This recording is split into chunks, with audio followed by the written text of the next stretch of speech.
Welcome, Super Wednesdays.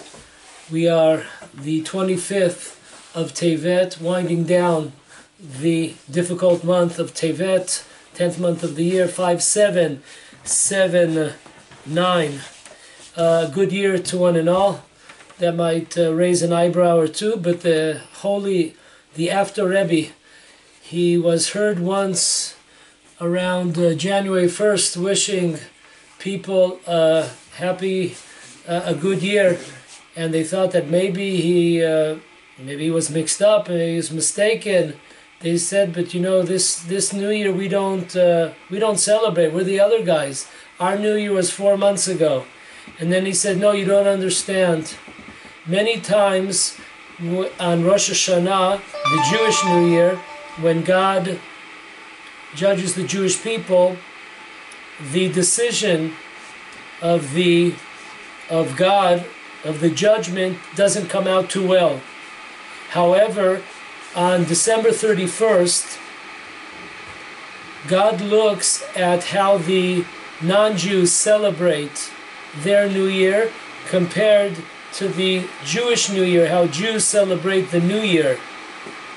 And when he sees that the Jewish New Year is a day of elevating ourselves, of repenting, of praying, of doing an account where we stand in the world, compared to the day of, like a joke, the day of goofing off, day of traffic accidents, the day of murders, very dangerous kind of day.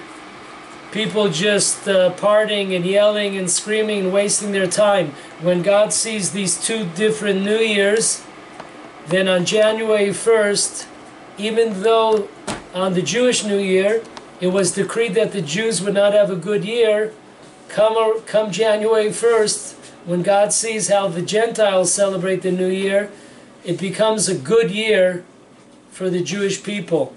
So, Happy New Year. Today's title, today's class with God's help, is fasten your seatbelts here. It's not the title, but fasten them anyways. Datan and Aviram. Who the blank are they? Villains or superheroes? For any of you cartoon or comic fans out there that know about the villains and the superheroes. Before we get to that, a few days ago, 2 or 3 days ago in Israel, there were 3 young teenagers, I think of age 14, 15, that were arrested by the Secret Service, and now they are in the hands of Secret Service. In Israel, they were given 5 days. They are not allowed to speak to a lawyer. They're not allowed to see anybody. There's a big gag order on the whole case. And as we know from the last time that this happened, where Jews were arrested or suspected of various crimes against the Arabs, we know that the Jews were tortured.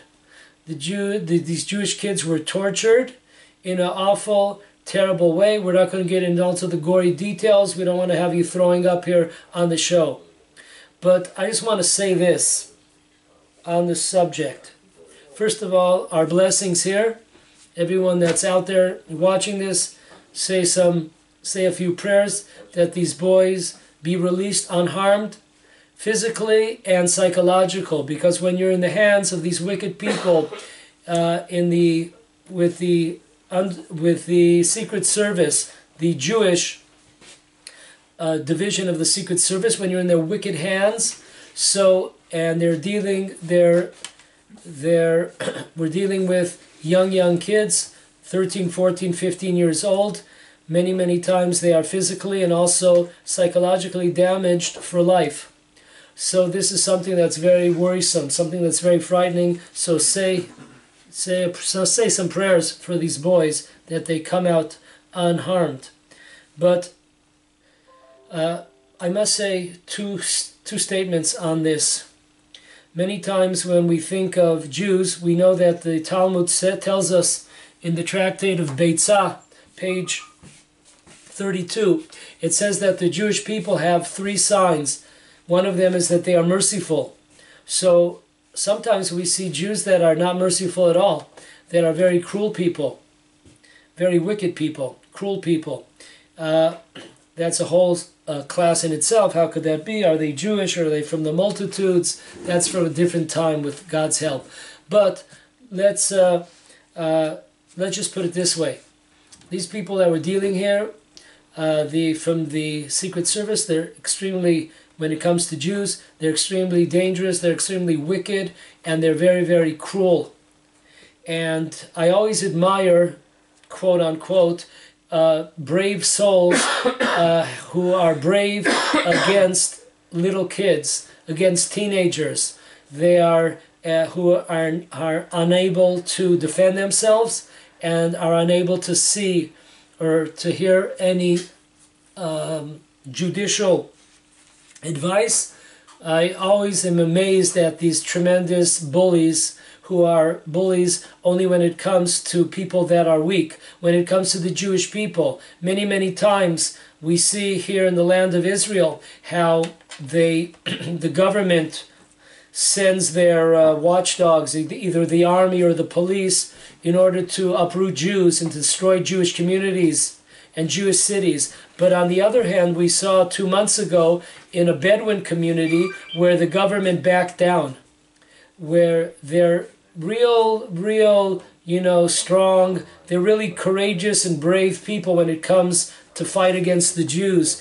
And we don't see that same braveness and courage when it comes to fight against the real enemy. But remember these 2 points all your life. Number 1, Rabbi Shimshon Raphael Hirsch, in last week's portion of the week in Shmot, Exodus, he says an unbelievable line. We come across Moses trying to help a Jew, a poor Jew, that is being beaten up by an Egyptian taskmaster, and Moshe comes and he sees, Moses comes and sees him, and trying to defend him, he kills the Egyptian. 2 Jews, Datan and Aviram, they go out and they go and think on Moshe. They turn him over to the authorities, to the government. The government arrests him, and he was almost killed. The Pharaoh, king of Egypt, almost killed Moses. So listen to this unbelievable concept of Rav Shimshon Raphael Hirsch. Remember it all your life. He says an amazing concept, amazing idea here. He says, look at this. The Jewish people, there's millions of Jews in Egypt. When it comes to fighting against the enemy who are enslaving us, no one's getting up, no one's bothered by the fact that the Jews are slaves and the Jews are being abused.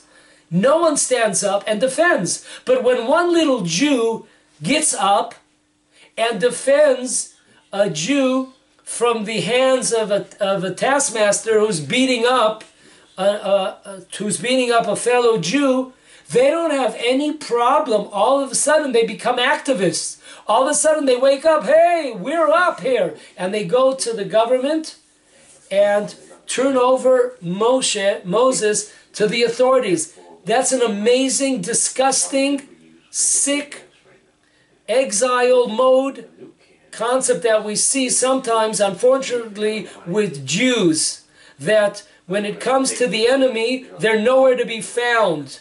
They're with their tail between their legs. When it comes to the Jewish people, Datan and Aviram had no problem turning over Moshe. They did have a problem when the Jews didn't get up and revolt against the Egyptian slave masters. So that's point 1, remember. Point number 2, the Satmar Rebbe, Rabbi Yoel Teitelbaum, in the book, the Ala Geula ve'ala Tmura, page 107. He says an amazing thing, Satmar Rebbe. Listen to this. The Zohar in the beginning of the book of Exodus, he says an amazing concept.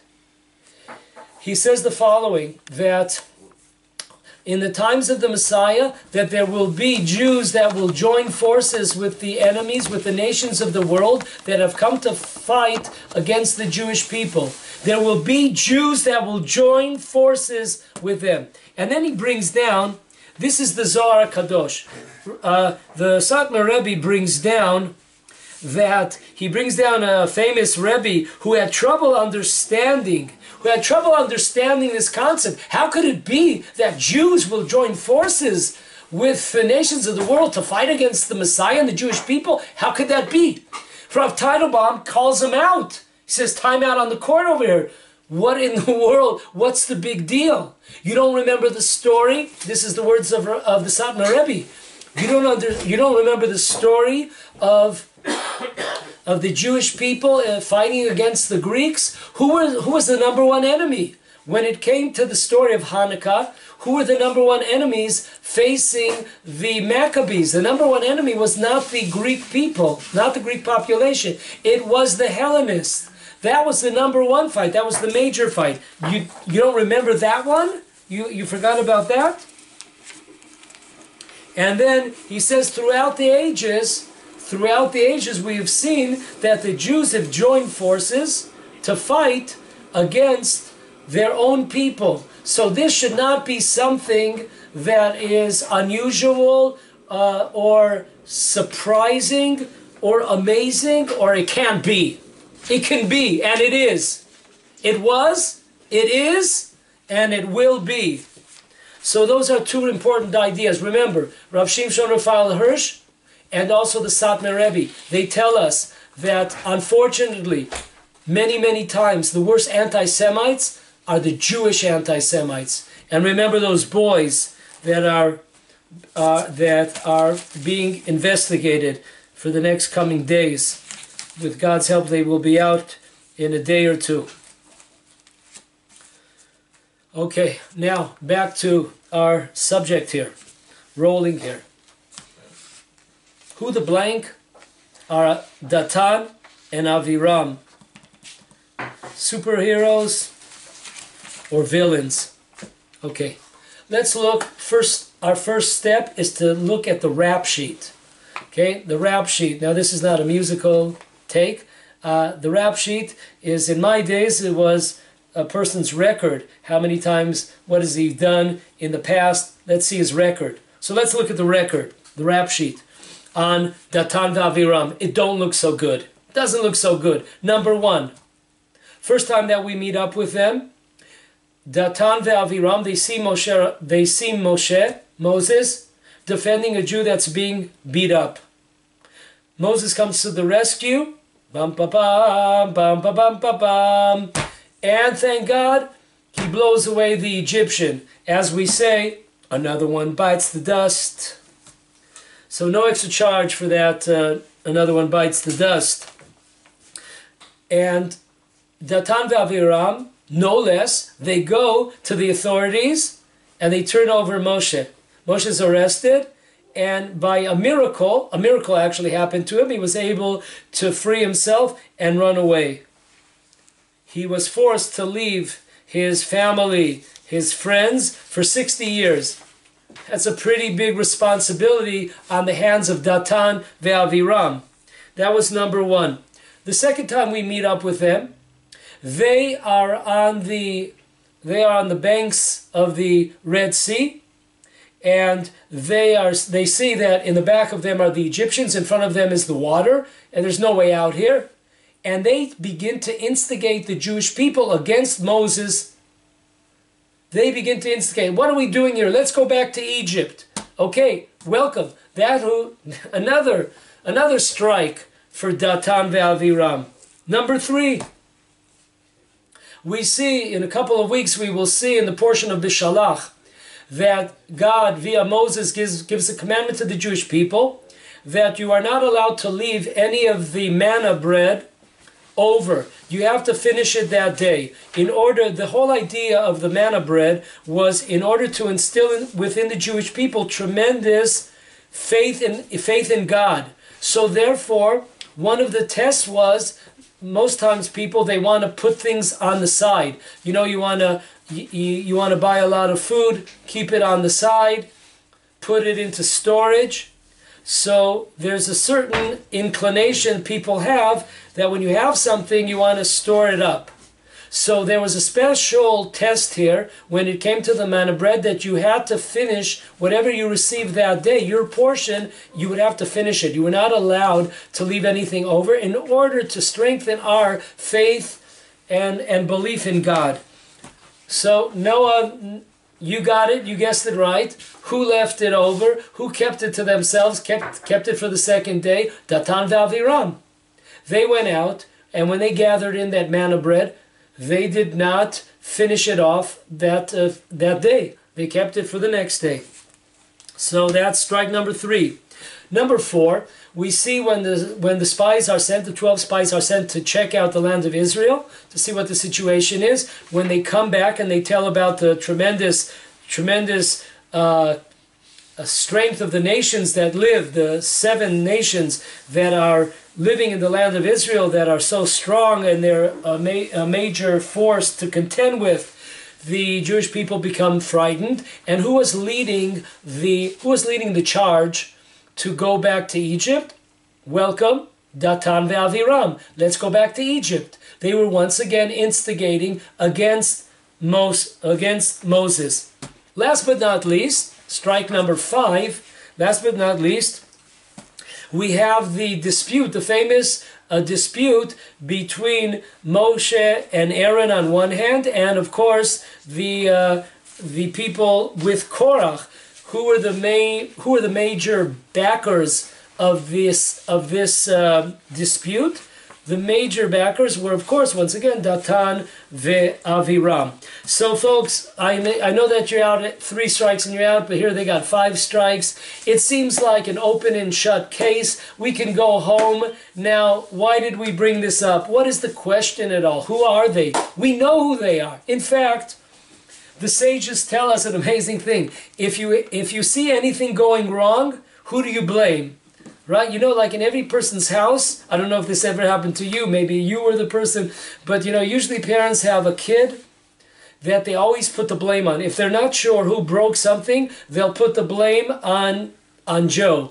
If they're not sure who didn't do the dishes, they'll put the blame on a certain one of their kids. Anything that goes wrong, usually parents have a favorite, quote unquote, that they like putting the rap sheet, putting the blame on these kids. So our sages tell us anything that goes wrong, anything you see bad, you can hang it on Datan and Aviram. You could associate it with the fact that Datan and Aviram, hey, maybe it's not them, maybe it's some other wicked people. No, if you're not sure, no problem. No problem. You could blame it on them. It's an amazing thing. You know, when I was a kid, there used to be a song that was called Blame It on the Boogie. But this is Blame It on Datan and Aviram here. So it seems like an open and closed case. But of course, we would not bring it up if it was such an open and closed case. Okay, our next step. Next step. We have the 9th plague. The 9th plague in Egypt was the plague of darkness.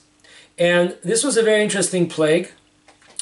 According to Rashi, who is the major commentator on the Torah, Rashi asks only on the plague of darkness. He says, why did God bring darkness? Hey, Rashi, good morning. Good morning, Rashi. Why don't you ask the question, why did God bring blood? The plague of blood. Why didn't God bring the plague of frogs? No. Rashi only comments on the 9th plague of darkness. Why did God bring darkness? And his answer, he brings down the sages, the words of the sages, that the reason why darkness was brought as a plague was the fact that there were many, many wicked people. In fact, there was a majority of wicked people amongst the Jewish people, a majority. 80% of the Jewish people were wicked at the time of the enslavement in Egypt. An amazing fact, 80% of the people were wicked. Now, So why did God bring the plague of darkness? Because of the fact that these people were wicked, number one. Number two, they did not want to leave Egypt. They wanted to stay. It was good for them. They wanted to stay in the land of Egypt. Either it was previously not good for them, but now that they've already been a half a year that they have not been enslaved, now things are fine for them. The government changes, policies change, let's stay here. So there's 80% of the people, they stay there and they're wiped out. When are they wiped out? In the plague of darkness. Why does it have to be dark? Because God did not want it to be a desecration of his name. Why? Because if the Egyptians saw their enemies, i.e. the Jewish people, dying out, God killing them, they would have a party. Whenever you see an attack, last week, Brother Lee, he was nice enough to take me back to Elon More, and we get past the Tapuach junction, and it's already trafficy. Now, once again, we're talking about 12:30 in the afternoon here. It shouldn't be any traffic at this hour, but there was tremendous amount of traffic. Okay, you knew something was up. So it turns out that last Wednesday, 10 kilometers or 5 miles away from Elon More, there was an attempted ramming of an Arab car against Jews standing at a bus hitching station, like I said, about 5 miles away from Elon More. Thank God, nothing happened to the people that were hitching rides, but that's the whole traffic was backed up. So when we're going through the Arab town of Khawara, you see all these smiles. Why is everybody smiling? Everyone's smiling because they're all happy of what happened. They're all happy when they hear the news that there was a car ramming. That excites them. When they hear that Jews are killed, murdered, maimed, whatever, injured, this excites them. That's why you've seen many, many times when there are attacks against America or different or Jews, they'll go out to the streets and start handing out candies to the passerbyers. So anyways, in order to make sure that didn't happen, that the enemies of the Jewish people, the Egyptians, would not celebrate the downfall, the killing of the wicked Jews, even though they were wicked, God was still zealous for his namesake, that it would not be desecrated. So therefore the Egyptians never saw this happen, because for them it was dark, for the Jews it was light. Okay, that's Rashi. Kli Yakar says, what's bothering Rashi? Why didn't he ask this question about any of the other plagues? Why did God bring this plague only when it comes to darkness? Rashi is asking a question. He says an interesting point.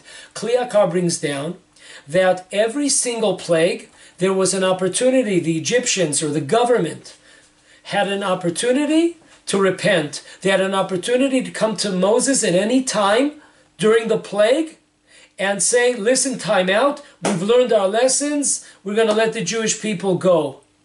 Every single plague, they were able, no matter how bad it got, they were able to come in contact with Moses. There was only one plague that they were not able to move, and that was the plague of darkness. They were not able, even if they wanted to, they were not able to repent. So Rashi says the whole idea was to bring the Egyptians to a place where they would acknowledge God, and they would acknowledge that they did the wrong thing, and they would repent.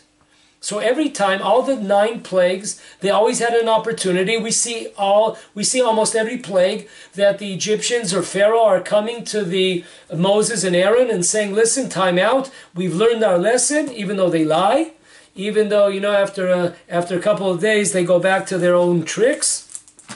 But even so, they had the opportunity to repent, except on the plague of darkness. Plague of darkness, they couldn't move. Wherever they were, it doesn't matter, you're outside, inside, wherever you might have been, in a restaurant, watching a sports game, that's where you were stuck. For the next week, that's where you were hanging out. So that's the proof. That's the proof by the Kli Yakar, the commentary of the Kli Yakar, that he explains how come Rashi is bothered by the plague of darkness. According to the question and answer book an excellent book by Rabbi Scheinfeld from the Merkaz Harav Yeshiva. He says the following, that every plague, the Jews knew what was happening to the Egyptians, and the Egyptians knew what was happening to the Jews. So everybody knew what was going on with the other side. When there was blood, so the Jews saw what was happening with the Egyptians. The Egyptians saw what was happening with the Jews, that Jews were not drinking blood. In fact, if there was only one cup and a Jew would drink from the cup, he would drink water and the Egyptian would drink blood. So Rav Scheinfeld says the following: there was only one plague that did not happen. Which one was that? The darkness. Why? Because the Egyptians did not know at all what was going on with the Jews, because they couldn't see anything. Also, the Jews, they were in total light. They didn't know at all what was happening with the Egyptians in darkness, because for them, there was total light. So each party did not know what the other one was happening. So therefore, what was the benefit of this? That was the question of Rashi. And Rashi tells us that 80% of the Jewish people were wiped out during the 3 days of darkness. This is brought down, if you want to check it out, it's an amazing source. This is brought down in the Tanchuma, the portion of the week of Bishalach, and the first verse, Vachamushim, which comes from the word 5. 1 out of 5 Jews left. There's an opinion even 1 out of 50 Jews left. You could look it up over there, or you could also look there's a halachic midrash that's called Mechilta. You could look it up also on Parshat B'Shalach. They'll tell you that this is exactly what happened in the plague of darkness, that the Jewish people were wiped out. So folks, very interesting. It comes out here that the whole reason why God brought the plague of darkness on Egypt was not to punish the Egyptians. It was to punish the Jewish people. An amazing concept. So we all think of the 10 plagues, but really, there were only 9, because one of them was against the Jewish people. So the Egyptians would not see the Jews dying out, and it would not be a desecration of God's name. Okay. Folks, we should be yelling and screaming and pulling our hair out and calling for a timeout right now. What in the world is going on here? We just learned together that 80% of the Jewish people were killed. What kind of people? The wicked people. People that didn't want to leave Egypt. So time out here. How in the world, if this is so, how in the world did these two evil people, Datan and Aviram, we had 5 strikes against them. Remember, there are 5 strikes against them. These evil people turned over Moses to the authorities, the Egyptian authorities, for trying to save a Jew that was being beaten by his master. These evil people, they left Egypt. They crossed over the Red Sea. These people were in the desert. What in the world is going on here? Who let them out? Why weren't they destroyed along with the other 80%? This is a question that should not allow us any sleep. This is a question that what I've found, at least 5 commentators ask this question. It's a very difficult question. Or let me put it this way. There are 5 answers that I found, and there are dozens and dozens of commentators that bring these 5 answers. So many ask the question, but there are 5 commentators that gave an answer to it, and they're quoted. Okay. Before we get to the answer, we have to have an important time out here. And the question we have to understand, in order for us, by the way, before we get to the question, another amazing fact. I mentioned that the Datan and Aviram, they crossed over the Red Sea. There are sources that tell us, the Ber Maim Chaim writes, in the portion of the week Bishalach, book of Exodus, says an amazing thing. That actually, when the Jews left Egypt, Datan and Aviram did not leave Egypt.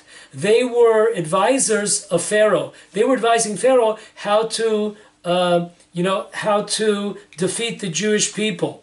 Anyways, when Datan and Aviram saw that the Jews were victorious and the Egyptians drowned, therefore they decided to change their uniforms, change colors. Now join if you can't beat them, then join them, right?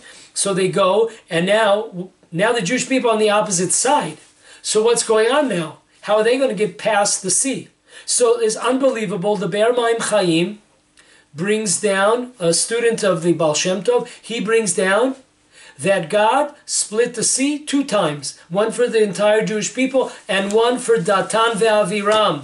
An amazing thing. Let's yell and scream and bang the table. What? God split the sea 2 times for these, and one for these wicked people? Amazing thing. So, why we have our 2 questions. Why were Datan and Aviram not destroyed with the 80%? Why were they allowed to leave Egypt when they were wicked? And number 2, why did God split the sea for these 2 wicked people? Seems very, very unusual. Okay, so our next question that everyone must understand, this is a very important concept. When we're in kindergarten or nursery school, we receive various papers by the teacher, by our nursery or kindergarten teacher, and they give us a picture, for example, of Esav, right? And they want us to draw, keep in the lines, of course. You don't want to draw outside the lines. We want to keep in those lines, right? So they give us this picture, and you look at this, this picture of Esav, and the guy has, like hair. He's like this wild hippie, got hair down, he got these tattoos. He has all these tattoos on his arms and on his forehead. And he has, like, in his right ear, man, he got 7 earrings flying around. His left ear, he got 5 earrings. Got in his nose. He got on his eyebrows. Man, this dude looks like, something out of, something out of one of these horror movies. And that's the picture that we get of Esav. But let me take you back about 34 years ago. I was a student in the Yamit Yeshiva. Yamit was a beautiful city in the Sinai Desert. By the way, Sinai Desert was given away to the Egyptians in Accords approximately 34 years ago. It was given over. The Sinai Desert is 3 times the size of the land of Israel today. When you look today at the map of Israel, think about that Israel could have been 3 times as big as it is today. An amazing thing. That's what we gave away. There was a beautiful town in the Sinai Desert. It was called Yamit. I lived there. I studied there. And I remember as if it was today, the head of the yeshiva, Rabbi Ariel, he gave a talk. And he says, listen, I want to tell you something, and I want you to remember this. And I could testify for myself. I do remember it till this day, because it's a very important concept. He says the following: when you read about a wicked person in the Torah, many times we have impressions, or we have a drawing or an imagination in our mind of somebody like in our times. Some wicked person that we know, a neighbor or, a classmate, some wicked people, and that's our image of a wicked person. But he says when we're dealing with the wicked people in the Torah, these people are on a tremendous, tremendous level. These are not your neighborhood wicked people that you're accustomed today in the year 5779. Okay, we're not talking about. It's a whole different. These people, if they made it, we keep getting richer, but we can't get our picture on the cover of the Rolling Stone. Well, if you got your name in the Holy Torah, there's something very, very special about these wicked people. They're not average bears. That's very, very important for us to realize, to understand. And of course they are very wicked, but they are people that it's not simple. They were not simple people. They were great people. They were very lofty and high people. They were people that made mistakes, people that went the wrong way, But we have to understand that many times they were really great people, and the Torah blows up, zooms into a small sin or two or three that they did and blows it up. And it looks like, wow, these people are, the most wicked people in the world. And we have to understand that these people, you have to understand where they're coming from, and you have to realize that if they made it in the Torah, they're not simple. So the head of our yeshiva, he told us an amazing statement. He says, we have to erase, delete button, delete that. Delete this image of Esav with the long hair and the tattoos on the forearms. You got to erase that, and instead put on a black hat and a black suit and a long beard. That was really how Esav. That is Esav. Amazing thing. A whole different outlook on looking at Esav. Okay, this guy was not with the long hair and with the earrings. He was with the long black coat and the big black hat, and he fell big time. But he was a big gun. He was a very, very high soul. A high soul, the higher you are, what they say, the higher you are, the harder the fall. But these were very, very high souls. So anyways, that was something that I always remember, that I was told by the head of our yeshiva. This idea is brought, I'll just quote it very, very quickly. Number one, this is brought down, the same concept of understanding that the wicked of the Torah are not the wicked in our neighborhoods that we're accustomed to today or for the last, generations and generations. These people, they're in the Torah. They're deeply rooted. They're lofty souls. And in the book, Melitz Yosher, on page 55, says, Rabbi Melamed says the following: you should know that the same is true with Datan and Aviram. They are not wicked like we imagine wicked people. Because these people, if you look at it, they got out of Egypt. If they got out of Egypt, there's something very special about them, because we said the wicked people, they died during the 3 days of darkness. This is brought down. These are the words of Rabbi Melamed in his book. And we find that not only did they get out of Egypt and cross the sea, they also were in the desert. And not only that, he says that he brings some proofs that Datan and Aviram, they had Ruach HaKodesh. It's a certain level of even prophecy. It's not prophecy, but it's a close level to seeing into the future, to understand behind scenes what's going on beyond what the eye sees.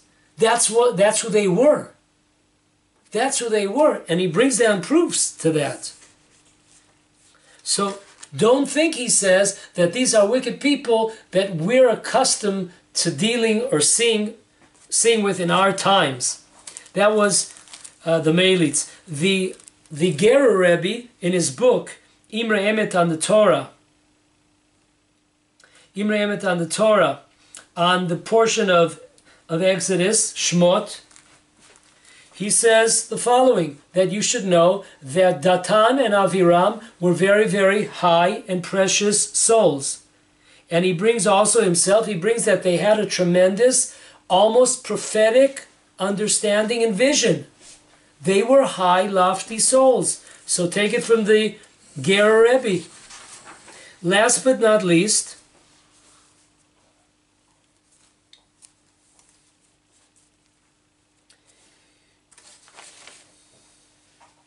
we have the Tzanzer Rebbe on his commentary on the Torah.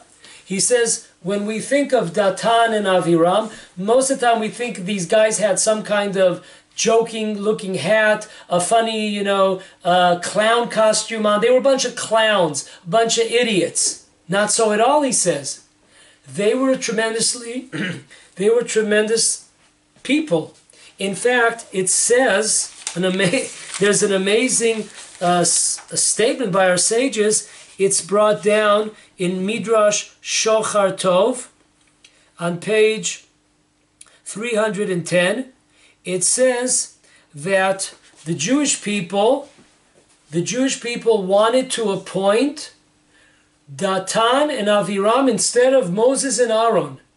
They wanted them to be the leaders of the Jewish people. Now, you don't become a leader of the Jewish people if you're a clown and you're a joker, and you're a bunch of idiots.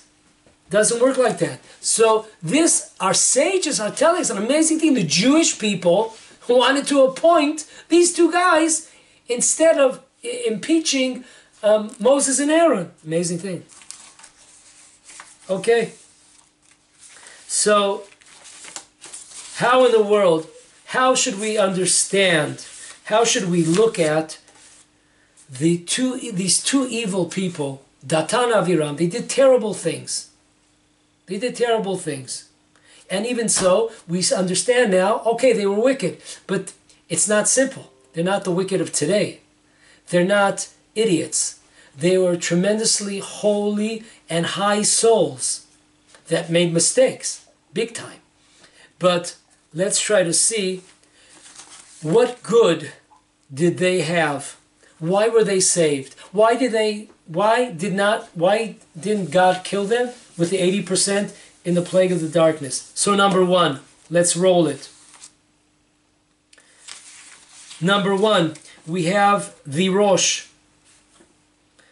We have Rav Yaakov. The Rosh, he's one of the Rishonim, one of the early commentators. He has a commentary on the Talmud, the oral law. He has a commentary on the Torah, 5 books of Moses, an amazing commentary. And he asks this question. He's bothered by this question. How could it be that they were not killed off with 80%? They were so wicked. And he says an amazing thing. He says an amazing thing.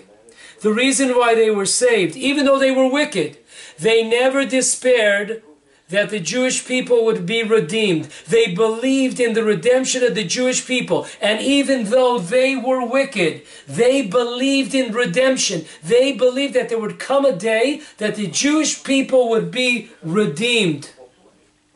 And therefore, the people that were killed, the 80%, they did not believe any longer that the Jewish people would be redeemed. It's an amazing thing. You could have a person tremendously religious. The exterior appearance looks like, wow, this guy must be a rabbi. Anybody with a beard and a hat and a suit must be a rabbi, these guys. So, but we see that there were many people, not the wicked that we would necessarily suspect, but there were people that were killed because of the fact they no longer believed that the Jewish people would be redeemed. How many religious Jews really believe that there will come a day, which it should be today, and let's say amen, that the Jewish people will be redeemed? How many really believe that? That's frightening. So the ones that did not really believe that, they could have been religious. They could have been what they call today in the New York Times ultra-Orthodox. But they didn't believe that the Jewish people would be redeemed by God. And therefore, they're considered to be wicked. And they were killed. Even though Datan and Aviram were extremely wicked, but they believed that the Jewish people would be redeemed, that God would redeem the Jewish people. In that belief in God and in redemption, they got out. That's the Rosh. Okay, second opinion, how they were saved. It comes from the Moshav Zkenim, the commentator Moshav Zkenim from the Tosafot. He's bothered by this question. And then he answers the following. Says the following: even if a person was wicked, but he believed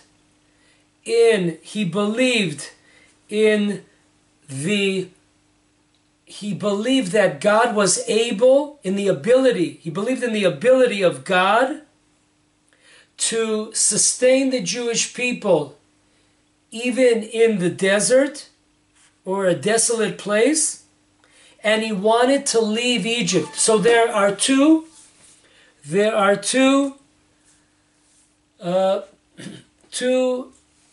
necessary steps that we need to fulfill in order to get out of Egypt. Number one, do we really believe that God is able to sustain an entire nation in terrible conditions like a desert where it's a place of desolate, there's no food, there's no water? Do we believe that God is able to sustain the Jewish people? Number two, do we want to leave Egypt? Those were the two conditions. And according to the Tosfot here, those two conditions, Datan and Aviram, met. They wanted to leave Egypt. And number two, they did believe that God was able to sustain the Jewish people under any conditions. Okay. Number three, an amazing take by the head of the Eidah Haredit in Jerusalem, Rabbi Moshe Sternbach. He has many books. He writes in his book, Tam Dedat, page 368. He asks this question. It's bothering him. How in the world did these two guys, these two wicked people, how did they get out?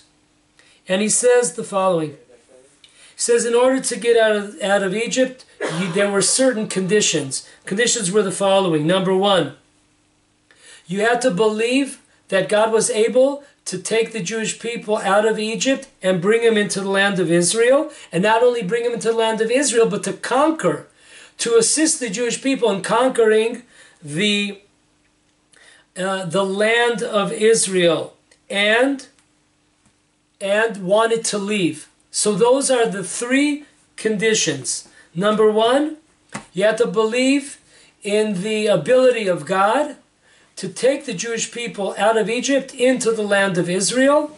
Number two, you have to believe that God could defeat all these 7 nations that lived in the land of Israel at that time.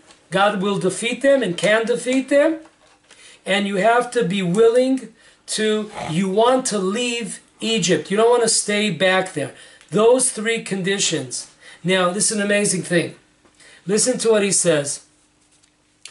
Datan and Aviram believed.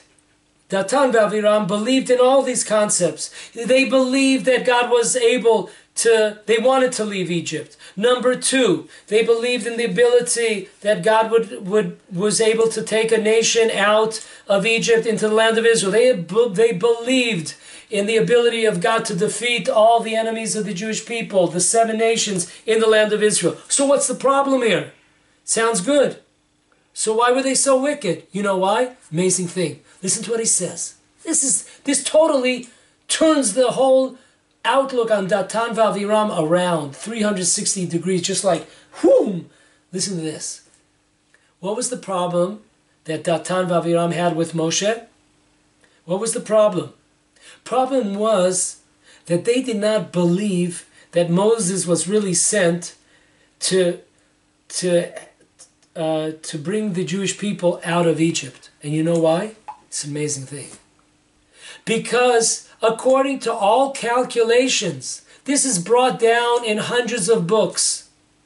We know that the Jewish people in the times of Abraham received a prophecy that the Jewish people would be enslaved for 400 years. There's only one problem here. Datan and Aviram look at their calendars and they say, Moses can't be for real. Why? Because of the fact that we've only been here for 210 years. This guy's jiving. This guy is not for real. He's not sent. We believe in God. We believe in His ability. That's no problem. We want to get out of here. We want to be redeemed. But you know what? When you take people out, when you're not ready for something in life, let's say a person hasn't exercised for 30 years, and now he's going to run for 10 kilometers. This is a tremendous danger in a person's life. He hasn't exercised, hasn't moved for 30 years. And now he's going to run, 10 miles. This is a danger to the person's heart. This is not a good idea. Person is not ready for it. Somebody sent me a clip of 10 idiots 10 idiots that challenged professional fighters to fight against them. They thought that they were tough stuff. And they challenged professional fighters to go against them. So you can imagine when you're not ready for prime time, you're going to get wiped off the court. And that's what happened. They were just wiped out. So if you're not ready, you lose. And it's extremely, extremely dangerous. I remember a funny story in my time. I was in 8th grade. I was in a competition with other schools at Beverly Hills High School in Beverly Hills, California. And I was always good at the 50-yard dash, 100-yard dash. I was very fast, but only for short stints. That was I was good. My coach came up to me, says, "Listen," says, "Yehuda, we have one of our teammates. He hurt his leg. He's not able to do the relay race. You know, you have like 4 people. There's a stick. You have to pass it. Each person does like a mile or so. So I was the first. So you have to switch. You know, this guy is injured." I said, "No problem." Okay, so I take that stick, and I'm the first one to run. I'm the first runner.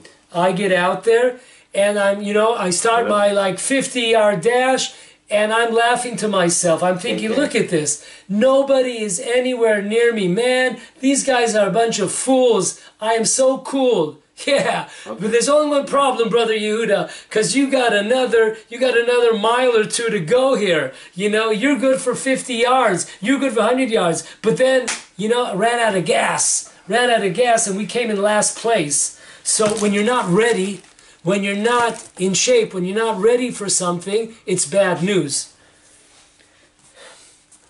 So, according to Rav Sternbach, an amazing thing. The Datan and Aviram,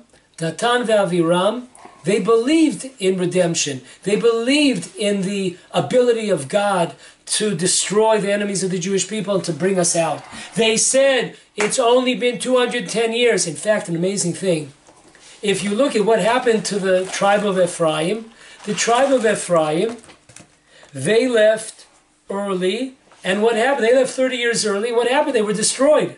So Datan and Aviram are saying, they are saying, in fact, they're not many, but there are certain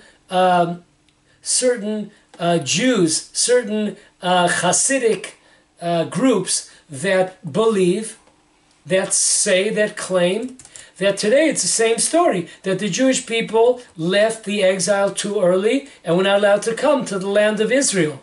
And the same fate, God forbid, that happened to the tribe of Ephraim will happen, God forbid, to the people today that left early. So this still exists. So Datan and Aviram believed, they were tremendous believers. And they did not believe in Moses because, according to their opinion and many other opinions, that the time was not yet up. It was only 210 years. We have another 190 years to go. That's an amazing switch on our outlook on Datan and Aviram. They were coming from like a religious outlook. And we're not allowed to leave this exile until time is up. Okay, now here's the home run here. Here's the home run, the grand slam actually. Everyone up to now was a home run. We had those 4 reasons so far. The Maharil Diskin, on his commentary to the Torah, page 207, he says an amazing thing. He asked this question, he's bothered by it. He says the following. We know, it says in, our sages bring down, in Shmot Rabbah 5:24, it is brought down that Datan and Aviram, they were police officers. They were police officers in Egypt. And what was the task of the police officers? There was a taskmaster, a slave master, one Egyptian. One Egyptian was in charge of 10 Jewish policemen. And each Jewish policeman was in charge of 100 100 Jewish slaves. What was the job of the Jewish policeman? To make sure that every day the Jewish people were keeping up with the amount of bricks and amount of work that was agreed upon, that the government had decided for the Jewish people.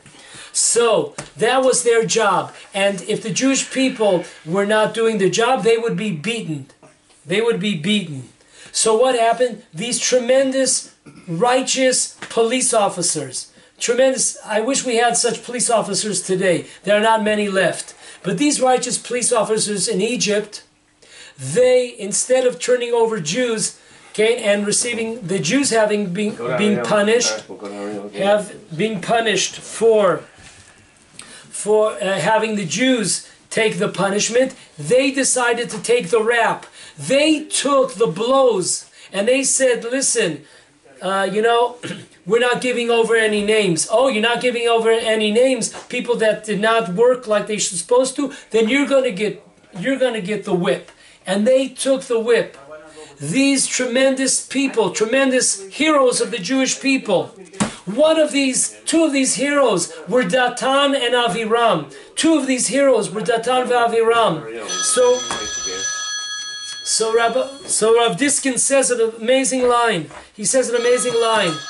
We know that it is written, a few places, it is written that God remembered the tremendous sacrifice of the police officers in Egypt, the Jewish police officers that took the punishment for the Jews. God remembered that, and they would become the leaders of the Jewish people in the desert. When God looked for 70 elders, the 70 elders were none other than these Jewish policemen that received punishment and were beaten to save other Jews from the same fate. So he says, on one hand, these police officers, not only were they the heads of the Jewish people, but also, number two, they also received prophetic understanding, seeing. Now he says, Rabbi Diskin says, on one hand, because of the fact that the Datan and Aviram were wicked, they did not receive this divine prophecy that the other policemen received. However, God never allows any good deeds to go unnoticed. And this was a big time. This was in fact, I saw an amazing source here. In the book, in the famous author of Moshe Cordovero, in his classic, the Tomer Devora, on page 274, it says an amazing thing. He brings down a source that there were hundreds of police, Jewish police, that were beaten so bad by the Egyptians because of the fact that the Jews were not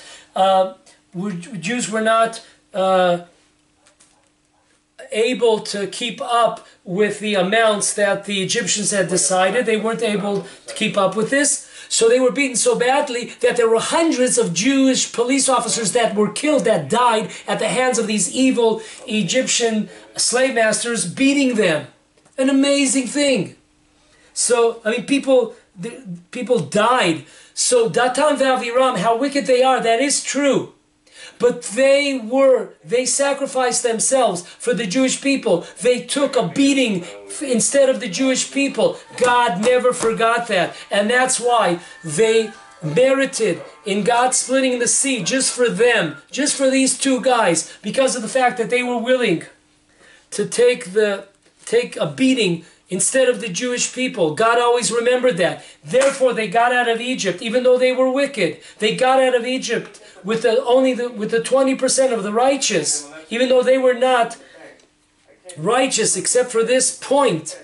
That was a tremendous merit in their part. And they were able to get past the Red Sea. God split the sea just for them. And that's an amazing thing. The Rizal said, if you want to understand why Moses was chosen to be the leader of the Jewish people. It wasn't because he was necessarily the greatest scholar. It wasn't because, he had a long beard. The reason why Moses was chosen, according to the Arizal, was the fact that he suffered. He was willing to take, whenever he saw the Jewish people suffer, he wanted to participate. He couldn't see. He could not take Jews suffering without him getting involved. He had to make a stand. That was Moses. Anytime he saw the Jewish people in trouble, he joined in. He participated in order to try to save the Jews from suffering. And that point made Moses and Datan and Aviram equal. These are not my words.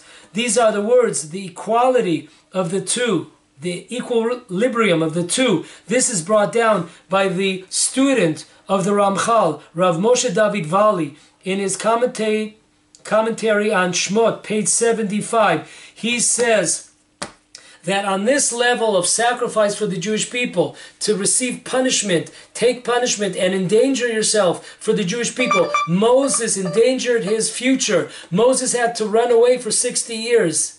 He endangered his life, he endangered his future, his career, in order to save Jews. This, on that level, Datan and Aviram were on the same level with Moses. Tremendous idea. I give myself a blessing, and all the Jewish people, that we should always never forget if fellow Jews are in trouble, are suffering, in pain, we should always have the strength and the desire to go out and help and give a hand and try to ease that pain and try to ease that suffering. Vinomar Amen. Till next week.